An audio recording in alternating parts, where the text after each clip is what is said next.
Hey there, pioneers! In this video, I'm going to show you how you can find Cherimoya Rotsac in Subnautica 2. Now, to find this material, you are going to need to move out of the comforts of the shallows. Now, as our primary landmark, we're going to refer to the life pod. From here, we are going north.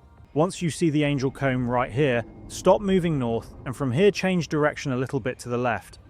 You'll know you're in the right place when there's a shortage of any plant life in the area, and there's just heaps of hostile creatures roaming around. To make sure you're in the right location, take a look back into the life pod, and you should be somewhere in the 250-meter range.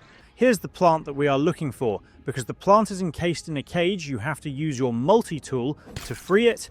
Once that's done, then you have your precious item. And that's about it on how to find the Cherimoya Rotsac in Subnautica 2. If you found this video helpful, please leave us a like or comment and subscribe to the channel for more quick dive guides. Thanks for tuning in, and I'll see you in the next video.